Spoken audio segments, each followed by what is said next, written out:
बेटे के इलाज के लिए जिस अस्पताल के गेट पर लोगों से भीख मांग रहा था, वही की डॉक्टर निकली तलाकशुदा पत्नी। फिर जो हुआ वो इंसानियत को हिला देने वाला था। पूरी कहानी जानने के लिए वीडियो को आखिर तक जरूर देखें, लेकिन पहले वीडियो को लाइक करें, चैनल को सब्सक्राइब करें और कमेंट में अपना और अपने शहर का नाम जरूर लिखें। दोस्तों, ये सच्ची कहानी उत्तराखंड के ऋषिकेश की है, जहां शहर के एक बड़े प्राइवेट हॉस्पिटल के गेट पर सुबह सुबह का अजीब सा मंजर दिखाई दे रहा था। गेट पर लंबी लाइन लगी थी। कोई मरीज व्हीलचेयर पर अंदर जा रहा था, कोई एम्बुलेंस हॉस्पिटल कैंपस में आकर रुकी थी। लोग फाइलें, दवाइयां और रिपोर्ट लेकर इधर उधर भाग रहे थे। हर चेहरे पर चिंता साफ झलक रही थी। इसी भीड़ भाड़ के बीच गेट के एक किनारे फटी हुई चादर पर बैठा था राकेश। उसके सामने रखा था एक पुराना कटोरा, जिसमें कुछ सिक्कों की खनक थी। पास ही लेटा था उसका बेटा आर्यन, जिसकी सांसें तेज तेज चल रही थी और चेहरा पीला पड़ चुका था। बार बार खांसते हुए वो बच्चे जैसा मासूम चेहरा और भी लाचार लग रहा था। राकेश की आंखों से आंसू रुक ही नहीं रहे थे। हर आते जाते इंसान से वो हाथ जोड़कर कहता, मेरे बच्चे का इलाज करवा दो, भगवान तुम्हारा भला करेगा। कुछ लोग दया से देखकर आगे बढ़ जाते। कोई जेब से 5-10 रुपए डाल देता तो कोई घूर कर कहता, अरे भाई, यहां भी क्यों मांग रहे हो, काम धंधा क्यों नहीं करते। लेकिन राकेश की मजबूरी उन तानों से कहीं बड़ी थी। उसका बच्चा मौत से जूझ रहा था और उसके पास इलाज के पैसे नहीं थे। तभी अचानक हॉस्पिटल कैंपस में एक चमचमाती काली कार आकर रुकी। गाड़ी से उतरी एक महिला डॉक्टर, सफेद कोट, गले में स्टेथोस्कोप और चेहरे पर आत्मविश्वास। उनकी चाल इतनी तेज और साफ थी कि देखने वाला पहली नजर में समझ सकता था कि ये कोई साधारण डॉक्टर नहीं, बल्कि इस अस्पताल की सीनियर डॉक्टर है। वो गेट की ओर बढ़ रही थी, लेकिन तभी उनकी नजर फटी चादर पर लेटे बच्चे और उसके पास बैठे राकेश पर पड़ी। एक पल को उन्होंने अपनी चाल धीमी की और ध्यान से देखा। बच्चे का चेहरा पीला, सांसें लड़खड़ाती हुई और उसके पास बैठा आदमी, बिखरे बाल, आंसुओं से भरी आंखें, टूटे हौसले। डॉक्टर का चेहरा अचानक बदल गया। उनकी आंखें ठिठक गई, होंठ कांपने लगे। वो चेहरा अजनबी नहीं था। ये वही इंसान था जिसके साथ उन्होंने कभी 7 फेरे लिए थे। राकेश उनके मुंह से नाम जैसे खुद ब खुद निकल पड़ा। राकेश ने सिर उठाया। उसके चेहरे पर थकान थी, आंखों में नींद की रातें और होंठ कांप रहे थे। उसने सामने खड़ी डॉक्टर को देखा और दिल जोर से धड़क उठा। सामने खड़ी थी कविता।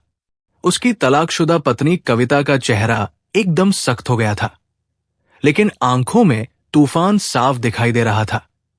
राकेश से नजरें मिलते ही अतीत की ढेर सारी बातें जैसे पल भर में वापस लौट आई। लेकिन अगले ही पल उसने पेशेवर डॉक्टर की तरह खुद को संभाला और सीधे बच्चे की तरफ झुकी। ये बच्चा, उसने हड़बड़ाकर पूछा। राकेश की आवाज भर्रा गई। ये मेरा बेटा है, दूसरी शादी से, लेकिन उसकी मां अब इस दुनिया में नहीं है। डॉक्टर साहिबा, प्लीज इसे बचा लो, ये मेरा सब कुछ है। कविता का दिल धड़क उठा। सामने वही आदमी था जिसने कभी उन्हें अपना सब कुछ कहा था, और आज वही आदमी अपने बच्चे के लिए जमीन पर बैठा भीख मांग रहा था। उनके मन में गुस्सा भी था, तकरारों की पुरानी यादें भी थी, मगर उस सबसे ऊपर एक मासूम की सांस थी। कविता ने तुरंत नर्स को आवाज दी, इमरजेंसी स्ट्रेचर लाओ। अभी कुछ ही सेकंड में नर्स और वार्ड बॉय वहां पहुंचे। बच्चे को स्ट्रेचर पर लिटाया गया और तेजी से अंदर की ओर ले जाया गया। राकेश उनके पीछे पीछे भागा, लेकिन रिसेप्शन पर खड़े एक क्लर्क ने हाथ रोक दिया। पहले एडवांस जमा करना होगा, वरना केस आगे नहीं बढ़ेगा। राकेश की आंखों में फिर से आंसू आ गए। वो कांपती आवाज में बोला, भाई साहब, मेरे पास कुछ नहीं है, जो था वो दवा में चला गया, प्लीज मेरे बेटे को मरने मत दो। कविता ये सब सुन रही थी। उन्होंने सख्त लहजे में क्लर्क को देखा और कहा, ये मेरा केस है, पेमेंट की चिंता बाद में करना, पहले बच्चे का इलाज शुरू होने दो। उनकी आवाज में इतनी ठसक और विश्वास था कि क्लर्क चुपचाप रास्ता छोड़कर हट गया। कविता ने खुद आगे बढ़कर बच्चे की जांच शुरू की। ऑक्सीजन लेवल खतरनाक रूप से गिरा हुआ था। छाती में संक्रमण की संभावना साफ झलक रही थी। उन्होंने टीम को आदेश दिया, नेब्यूलाइजर लगाओ, तुरंत खून की जांच करो, सीबीसी और एक्सरे तुरंत, और हां, आईसीयू में शिफ्ट करने की तैयारी करो। राकेश दूर खड़ा ये सब देख रहा था। उसके चेहरे पर राहत भी थी और शर्म भी। राहत इसलिए कि उसका बेटा अब सुरक्षित हाथों में है, और शर्म इसलिए कि जिस औरत को उसने कभी छोड़ दिया था, आज वही उसके बेटे की जान बचाने की जद्दोजहद कर रही थी। भीतर इमरजेंसी वार्ड में मशीनों की बीप बीप की आवाज गूंज रही थी। कविता ने मास्क पहना और खुद बच्चे के पास खड़ी हो गई। उनकी आंखों में अब सिर्फ एक ही ख्वाहिश थी, किसी भी तरह इस मासूम की सांसें थमी नहीं चाहिए। करीब 1 घंटे तक जांच और इलाज चलता रहा। बाहर राकेश बार बार भगवान से प्रार्थना करता रहा। कभी हाथ जोड़ता, कभी रोकर जमीन पर सर पटकता। उसके दिल में बस एक ही सवाल गूंज रहा था, क्या मेरा बेटा बच जाएगा? घंटे भर बाद कविता बाहर आई। उनके चेहरे पर थकान थी, लेकिन हल्की सी मुस्कान भी। राकेश भागकर उनके पास आया। कैसा है मेरा बेटा? कविता ने गहरी सांस लेते हुए कहा, अभी खतरे से बाहर है, लेकिन अगले 24 घंटे बहुत नाजुक है। हमें लगातार निगरानी रखनी होगी। राकेश की आंखों से आंसू बह निकले। उसने जमीन पर झुककर कविता के पैर छूने की कोशिश की, लेकिन कविता ने तुरंत उसे रोक दिया। ये सब मत करो राकेश। मैं ये सब किसी रिश्ते की वजह से नहीं कर रही हूं, बल्कि इसलिए क्योंकि मैं डॉक्टर हूं और इंसान भी। ये सुनकर राकेश का गला रुंध गया। उसने कांपते शब्दों में कहा, फिर भी आज तुमने साबित कर दिया कि इंसानियत सबसे बड़ा रिश्ता होती है। वार्ड के बाहर भीड़ खड़ी थी। कुछ लोग अब वीडियो बनाने के बजाय राकेश को सहानुभूति से देख रहे थे, लेकिन राकेश के लिए मायने सिर्फ इतना था कि उसका बेटा जिंदा है। आर्यन की धड़कनें थोड़ी स्थिर हुई तो कविता ने मॉनिटर पर नजर डालकर चैन की सांस ली और नर्स को निर्देश दिया कि हर 5 मिनट पर बच्चे की जांच करते रहें। बाहर आकर उन्होंने राकेश की ओर देखा। दीवार से टिके राकेश की आंखों में आंसू थे, चेहरा शर्म से झुका हुआ। उस पर अब सिर्फ एक टूटा हुआ बाप दिखाई दे रहा था। कविता ने गंभीर स्वर में कहा, राकेश, मेरे चेंबर में चलो, हमें बात करनी है। सालों बाद कविता के साथ अकेले बैठने का मौका पाकर राकेश चौंक गया। गला सूखा था, कदम भारी, पर वो चुपचाप उनके पीछे चल पड़ा। चेंबर का दरवाजा बंद होते ही गहरी खामोशी छा गई। बाहर शोर था, पर भीतर बस 2 दिलों का अतीत गूंज रहा था। राकेश की आंखें भर आई। कांपते स्वर में उसने कहा, कविता, मैं तुम्हारे माफी के लायक भी नहीं हूं, लेकिन आज हाथ जोड़कर कहता हूं, मुझे माफ कर दो। मैंने तुम्हें जितना दुख दिया, उसकी सजा मैं हर दिन भुगत रहा हूं। तुम्हारे सपनों को बोझ समझा, तुम्हें रोकता रहा, और यही मेरी सबसे बड़ी भूल थी। तुम्हें खोकर खुद को भी खो बैठा। उसकी आंखों से आंसू छलक पड़े। उसने जोड़ते हुए कहा, तुम्हारे जाने के बाद दूसरी शादी की, सोचा जख्म भरेंगे, लेकिन पत्नी बच्चे को जन्म देकर चली गई। अब यही बच्चा मेरी आखिरी उम्मीद है और मौत से जूझ रहा है। कविता, मैं टूट चुका हूं। कविता की आंखें भीग गई, पर स्वर दृढ़ था। राकेश, माफी से अतीत नहीं बदलता। फर्क इतना है कि मैंने उस बोझ को मेहनत में बदला और तुमने हर में। तुम्हें याद है हमारी शादी के शुरुआती दिन, वो छोटा सा घर जहां दीवारें टूटी थी, लेकिन हंसी गूंजती थी। तुम घाट से लौटते, मैं पराठे बनाती। हमारे पास कुछ नहीं था, पर तुम्हारी मुस्कान ही मेरी दौलत थी। तुम कहते थे एक दिन तुम्हें बड़ा डॉक्टर बनाऊंगा। राकेश की आंखें छलक पड़ी। हां, याद है, और याद है वो रात जब मैंने गुस्से में कहा था, अगर तुम्हें डॉक्टर बनना है तो मेरे साथ मत रहो। वही मेरी जिंदगी का सबसे बड़ा अपराध था। कविता की आंखों से आंसू छलक गए। उस रात मैंने सोचा था शायद तुम पीछे मुड़कर देखोगे, लेकिन अदालत की सीढ़ियों से उतरते वक्त तुमने मेरी तरफ एक बार भी नहीं देखा और मैं अकेली रह गई। राकेश फूट पड़ा। हां, और उसी गलती का बोझ आज तक ढो रहा हूं। अब अगर ये बच्चा भी, उसकी सिसकियां कमरे में गूंज उठी। कविता ने टिश्यू बढ़ाया और दृढ़ स्वर में बोली, राकेश, अतीत मिटाया नहीं जा सकता, लेकिन ये बच्चा अब तुम्हारी पूरी दुनिया है। उसके लिए तुम्हें मजबूत होना होगा। यही तुम्हारी असली परीक्षा है और मैं उसे बचाने की हर कोशिश करूंगी, डॉक्टर होने के नाते भी और इंसान होने के नाते भी। कमरे में खामोशी छा गई। बाहर एम्बुलेंस का सायरन था। अंदर दो टूटे हुए दिल और एक मासूम की जिंदगी दोनों जानते थे। अब सारी लड़ाई सिर्फ उस बच्चे की सांसों के लिए है। रात गहरा चुकी थी। अस्पताल की गलियों में सन्नाटा पसरा था। बस कहीं कहीं मशीनों की बीप और वार्ड बॉय के कदमों की आहट सुनाई दे रही थी। बाहर बेंच पर राकेश बैठा था। चेहरा थका हुआ, आंखें लाल और होंठ लगातार बुदबुदा रहे थे। हे भगवान, मेरा बेटा पूरी तरह से ठीक हो जाए। मेरे बेटे को बचा लो। मेरी आखिरी दौलत मत छीनना। तभी अचानक आईसीयू से मशीन की तेज बीप सुनाई दी। नर्स घबराकर बाहर निकली। डॉक्टर मैम, बच्चे की हालत बिगड़ रही है। राकेश के पैरों तले जमीन खिसक गई। उसका दिल धड़कना भूल गया। कविता बिना वक्त गवाए आईसीयू में दौड़ी। उनका चेहरा गंभीर था, लेकिन आंखों में मां जैसी बेचैनी झलक रही थी। अंदर बच्चे का ऑक्सीजन लेवल तेजी से गिर रहा था। धड़कनें धीमी हो रही थी। कविता ने मास्क पहने, दस्ताने चढ़ाए और आदेश दिए, जल्दी नेब्यूलाइजर ऑन करो, ऑक्सीजन सिलेंडर बदलो, ब्लड रिपोर्ट लाओ और वेंटिलेटर तैयार रखो। टीम भाग दौड़ में लग गई। कविता ने बच्चे की छाती पर स्टेथोस्कोप रखा। उसका नन्हा सीना उठता गिरता देख उनकी आंखें भीग गई। उन्होंने अनजाने में उसकी छोटी उंगलियां पकड़ ली और मन ही मन कहा, तू मासूम है।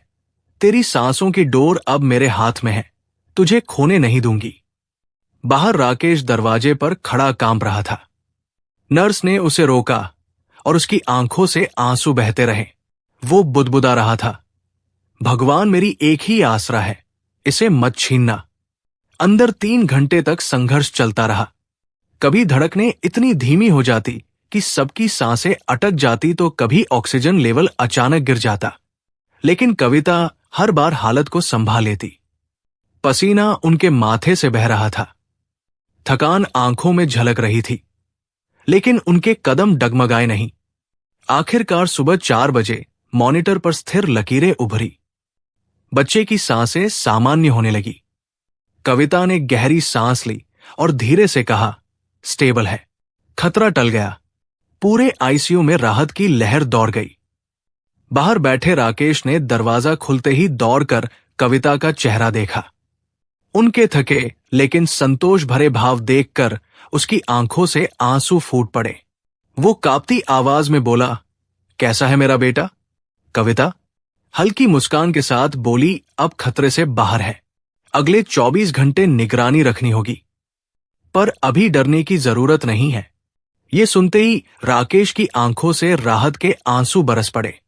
वो वही जमीन पर बैठ गया और हाथ जोड़कर बोला, धन्यवाद प्रभु, और धन्यवाद कविता, तुमने मेरे बेटे को नया जीवन दिया। ये एहसान मैं जिंदगी भर नहीं चुका पाऊंगा। कविता की आंखें भी नम थी, लेकिन आवाज दृढ़ रही, राकेश, इसे एहसान मत कहो। ये मेरा फर्ज है, एक डॉक्टर का भी और एक इंसान का भी। लेकिन याद रखो, बच्चा सिर्फ दवाओं से नहीं जिएगा। उसे तुम्हारे सहारे, तुम्हारे प्यार और तुम्हारी जिम्मेदारी की भी जरूरत है। राकेश ने आंसू पोंछते हुए सर झुका लिया। हाँ कविता, अब मैं समझ गया हूं। यही मेरी आखिरी दौलत है। कविता कुछ पल चुप रही, फिर धीरे से बोली, राकेश, इंसान की असली परीक्षा वही होती है जब हालात उसके खिलाफ हों। तुम्हें यह मौका मिला है, इसे खोना मत। बाहर आसमान में सुबह की पहली किरणें फैल चुकी थी। पक्षियों की चहचहाहट सुनाई दे रही थी। ऐसा लग रहा था जैसे पूरी प्रकृति इस मासूम की नई जिंदगी का जश्न मना रही हो। अगले 2 दिन इलाज चलता रहा। धीरे धीरे आर्यन की आंखों में चमक लौटी, होठों पर मासूम मुस्कान खिली। जब आर्यन कमजोर हाथों से राकेश की उंगली थामी तो राकेश का दिल भर आया। उस पल उसे लगा कि दुनिया की सारी दौलत भी इस एहसास के आगे फीकी है। छुट्टी का दिन तय हुआ तो कविता ने राकेश को अपने चैम्बर में बुलाया। माहौल भारी था। दोनों आमने सामने बैठे थे। राकेश ने रुंधे गले से कहा, कविता, मैंने तुम्हें जितना दुख दिया उतना कोई पति अपनी पत्नी को नहीं देता। तुम्हारे सपनों को बोझ समझा, तुम्हें रोका टोका और फिर छोड़ दिया। आज अगर तुम चाहो तो मुझे अपराधी कह सकती हो। मैं मानता हूं मेरी गलती ने सब कुछ बर्बाद किया।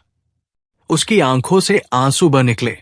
उसने धीरे से कहा, आज तुम्हारी वजह से मेरा बेटा जिंदा है। अगर तुम ना होती तो मैं इसे खो देता। कविता, तुम्हारे सामने मैं हमेशा सर झुका कर खड़ा रहूंगा। तुम चाहो तो सजा दो, लेकिन मुझे माफ कर दो। कविता की आंखें भीग गई, लेकिन उनकी आवाज ठहराव से भारी थी। राकेश, सबसे बड़ी गलती वही होती है जब इंसान वक्त रहते रिश्तों की कद्र नहीं करता। तुमने वही किया। हां, तुमने मुझे बहुत दर्द दिया, लेकिन अब तुम्हें पछताते हुए देखकर लगता है कि शायद जिंदगी ने तुम्हें सिखा दिया कि प्यार और सम्मान ही सबसे बड़ी पूंजी है। राकेश ने कांपती आवाज में कहा, अगर तुम चाहो तो हम फिर से। कविता ने बीच में ही उसकी बात रोक दी। नहीं राकेश, जो रिश्ता एक बार टूट जाता है उसे जोड़ने की कोशिश और दर्द ही देती है। मैं अब अपनी दुनिया में हूं, अपने मरीजों और अपने फर्ज के साथ तुम्हें पति के रूप में नहीं अपना सकती, लेकिन इंसानियत का रिश्ता हमारे बीच हमेशा रहेगा। मैंने तुम्हारे बेटे को बचाया क्योंकि इंसानियत किसी तलाक की मोहर से नहीं टूटती। राकेश का सिर और झुक गया। आंखों में पछतावा था, लेकिन दिल में कविता के लिए सम्मान और कृतज्ञता भी। कुछ पल की खामोशी के बाद कविता बोली, राकेश, अब तुम्हें अपने बेटे के लिए जीना होगा, और याद रखना, वो तुम्हारे अतीत का बोझ नहीं, तुम्हारे भविष्य की उम्मीद है। उसे संभालना ही तुम्हारी सबसे बड़ी परीक्षा और सच्चा प्रायश्चित है। राकेश ने सिर उठाकर कहा, कविता, अब यही मेरी दुनिया है। मैं वादा करता हूं, इसे कभी अकेला नहीं छोड़ूंगा। कविता की आंखों में हल्की मुस्कान आई। यही सही फैसला है, और याद रखो, इंसानियत का रिश्ता सबसे बड़ा होता है। कुछ देर बाद राकेश अपने बेटे को लेकर अस्पताल से बाहर निकला। ठंडी सुबह की हवा में उसे कई साल बाद सुकून मिला। बेटे की नन्ही उंगली उसकी हथेली में थी, और उसके दिल में एक संकल्प, अब वही उसका सब कुछ है। खिड़की से ये दृश्य देखती कविता के चेहरे पर संतोष था। अतीत की कसक अब भी थी, लेकिन एक सुकून भी था कि उन्होंने इंसानियत का सबसे बड़ा फर्ज निभाया। दोस्तों, हालात बदलते हैं, लोग बदल जाते हैं, मगर इंसानियत का रिश्ता सबसे ऊपर होता है। लेकिन अगर राकेश ने वक्त रहते कविता के सपनों को समझा होता तो क्या जिंदगी इतनी कड़वी होती? और आपको क्या लगता है, कविता का फैसला सही था या गलत? अपनी राय कमेंट में जरूर लिखें। मिलते हैं दोस्तों अगली कहानी में। तब तक एक दूसरे पर भरोसा रखिए, रिश्तों की कीमत समझिए और अपनों को संभाल कर रखिए। जय हिंद, जय भारत। आप सभी का बहुत बहुत धन्यवाद। 1. रिश्तों की कीमत और समय पर सम्मान देना। कहानी की जड़ में यही है कि राकेश ने समय रहते कविता के सपनों की कद्र नहीं की।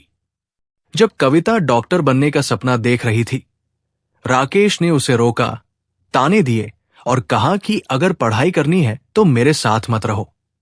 यही उसकी सबसे बड़ी गलती थी। सीख, रिश्तों में सबसे बड़ी पूंजी आपसी सम्मान और सहयोग है। अगर पति पत्नी एक दूसरे के सपनों को दबाएंगे तो रिश्ता बोझ बन जाता है। हमें हमेशा कोशिश करनी चाहिए कि साथी की महत्वाकांक्षा को समर्थन दे। 2. गलत निर्णय का जीवन भर बोझ। राकेश ने गुस्से में, अहंकार में और संकीर्ण सोच के चलते तलाक लिया। बाद में उसने दूसरी शादी की, लेकिन पत्नी जल्दी ही गुजर गई। नतीजा, वो अकेला रह गया और एक मासूम बच्चे की परवरिश व इलाज के लिए दर दर भटकना पड़ा। सीख, गलत निर्णय सिर्फ उस वक्त का नहीं, पूरे जीवन का बोझ बन जाता है। रिश्तों में लिया गया कोई भी कठोर फैसला भविष्य की पूरी दिशा बदल सकता है। हमें हर निर्णय सोच समझकर, भावनाओं पर नियंत्रण रखते हुए लेना चाहिए। 3. इंसानियत सबसे बड़ा रिश्ता है। कहानी का सबसे मार्मिक क्षण तब आता है जब कविता को पता चलता है कि दरवाजे पर भीख मांगने वाला उसका पूर्व पति है। वो चाहती तो उसे नजरअंदाज कर सकती थी, लेकिन उसने अपने गुस्से और अतीत को किनारे रखकर इंसानियत को सबसे ऊपर रखा और मासूम बच्चे की जान बचाने के लिए अपनी पूरी ताकत लगा दी। सीख, रिश्ते टूट सकते हैं, लेकिन इंसानियत का रिश्ता कभी नहीं टूटता। अगर हम अपने अतीत की कटुता छोड़कर दूसरों की मदद करें तो यही सच्ची मानवता है। पेशा, धर्म, जाति या व्यक्तिगत द्वेष से ऊपर उठकर इंसानियत ही हमें इंसान बनाती है। 4. माता पिता की सबसे बड़ी जिम्मेदारी। राकेश बार बार टूटता है, शर्मिंदा होता है, पर अंत में यह समझता है कि उसका बेटा ही अब उसकी दुनिया है। कविता भी उसे यही कहती है, बच्चा सिर्फ दवाइयों से नहीं जिएगा, उसे तुम्हारे सहारे, प्यार और जिम्मेदारी की भी जरूरत है। सीख, माता पिता का कर्तव्य सिर्फ जन्म देने तक सीमित नहीं है, बल्कि हर हाल में संतान का सहारा बनना है। बच्चों के लिए माता पिता का प्यार, देखभाल और जिम्मेदारी सबसे बड़ी औषधि है। हमें अपने बच्चों को बोझ नहीं, बल्कि भविष्य की उम्मीद समझना चाहिए। 5. क्षमा और पश्चाताप। राकेश रो रो कर कविता से माफी मांगता है। हालांकि कविता साफ कह देती है कि रिश्ते टूटने के बाद उन्हें जोड़ने की कोशिश और दर्द देती है, लेकिन वह ये भी दिखाती है कि इंसान को माफ करना जरूरी है ताकि दिल का बोझ हल्का हो सके। सीख, पश्चाताप इंसान को विनम्र और सच्चा बना देता है। हर इंसान से गलती होती है, लेकिन सबसे बड़ा कदम उसे मानना और सुधारना है। क्षमा करना जरूरी है, क्योंकि ये हमें भीतर से मजबूत बनाता है। 6. कठिन समय ही असली परीक्षा है। कविता कहती है, इंसान की असली परीक्षा वही होती है जब हालात उसके खिलाफ हों। इस लाइन में जीवन का सार छिपा है। सीख, सुख में हर कोई अच्छा इंसान दिखता है, लेकिन कठिन समय में ही असली चरित्र सामने आता है। हमें मुश्किल समय में टूटना नहीं चाहिए, बल्कि मजबूत होकर डट जाना चाहिए। जीवन की असली कीमत इसी बात से तय होती है कि हम संकट से कैसे जूझते हैं। 7. पैसा सब कुछ नहीं, संवेदना बड़ी है। राकेश अस्पताल में एडवांस जमा नहीं कर पाता। क्लर्क उसे रोकता है, लेकिन कविता कहती है, ये मेरा केस है, पेमेंट की चिंता बाद में करना। यही असली संवेदना है। सीख, पैसे से इलाज हो सकता है, लेकिन इंसानियत से जीवन बचता है। हमें कभी भी जरूरतमंद की मदद पैसों के कारण नहीं रोकनी चाहिए। सेवा, करुणा और संवेदना ही सबसे बड़ा धर्म है। 8. अतीत की कटुता छोड़ना जरूरी है। कविता चाहती तो राकेश को अपमानित कर सकती थी, उसे ताने दे सकती थी, लेकिन उसने अतीत की कटुता छोड़कर वर्तमान पर ध्यान दिया और एक मासूम की जान बचाई। सीख, जीवन में आगे बढ़ने के लिए अतीत की कटुता छोड़ना बेहद जरूरी है। अगर हम बीती गलतियों से सीख लेकर आगे बढ़ते हैं, तभी जीवन सफल होता है। नफरत में जीना इंसान को भीतर से खोखला कर देता है। 9. समाज की सोच पर प्रश्न। कहानी में भीड़ है, कोई सिक्के डालता है, कोई ताना मारता है। यही समाज की असली तस्वीर है। लोग देखने, जज करने और आलोचना करने में आगे हैं, लेकिन मदद करने में पीछे। सीख, हमें सिर्फ तमाशबीन नहीं, मददगार बनना चाहिए। समाज तभी बेहतर होगा जब हम संवेदनशीलता से दूसरों की पीड़ा को समझेंगे। ताने देना आसान है, हाथ बढ़ाकर सहारा देना मुश्किल। हमें मुश्किल रास्ता चुनना चाहिए। 10. स्त्री शक्ति और आत्मनिर्भरता। कविता का चरित्र इस कहानी की आत्मा है। उसने पति से अलग होकर भी खुद को साबित किया, सीनियर डॉक्टर बनी और सबसे बढ़कर इंसानियत की मिसाल पेश की। सीख: स्त्रियों को कभी कमजोर मत समझो। अगर अवसर और स्वतंत्रता मिले तो महिलाएं हर क्षेत्र में महान काम कर सकती हैं। आत्मनिर्भरता ही स्त्रियों की सबसे बड़ी ताकत है। 11. क्यों हमें राकेश जैसी गलती नहीं करनी चाहिए? उसने पत्नी के सपनों को बोझ समझा। उसने गुस्से में तलाक जैसा कठोर फैसला लिया। उसने अतीत में इंसानियत की जगह अहंकार को चुना। इन गलतियों ने उसकी पूरी जिंदगी बदल दी। पत्नी खोई, परिवार टूटा और अंत में बेटा मौत से जूझता मिला। इसलिए हमें साथी की महत्वाकांक्षा का सम्मान करना चाहिए। गुस्से और अहंकार में कोई बड़ा फैसला नहीं लेना चाहिए। रिश्तों की कद्र करनी चाहिए, क्योंकि टूटने के बाद पछतावा ही रह जाता है। 12. अंतिम और सबसे बड़ी सीख। कहानी के अंत में कविता साफ कहती है, इंसानियत का रिश्ता सबसे बड़ा होता है। यही इस पूरी कहानी का निष्कर्ष है। धर्म, जाति, रिश्ते, अहंकार सब पीछे छूट जाते हैं। लेकिन अगर हम इंसानियत से जुड़े रहें तो वही असली जीत है।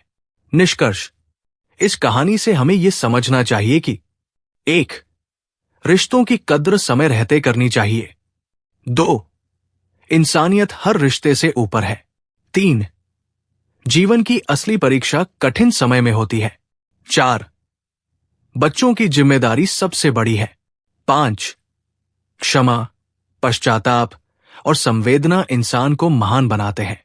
अगर हम राकेश की तरह गलतियां करेंगे तो पूरी जिंदगी पछताना पड़ेगा, लेकिन अगर हम कविता की तरह इंसानियत को सबसे ऊपर रखेंगे तो समाज में सच्ची रोशनी फैल सकती है। ये पूरी कहानी हमें झकझोरती है और बताती है कि इंसानियत ही असली धर्म है। हमें कभी किसी के सपनों को बोझ नहीं समझना चाहिए। हमें हमेशा मदद का हाथ बढ़ाना चाहिए, चाहे रिश्ता हो या न हो।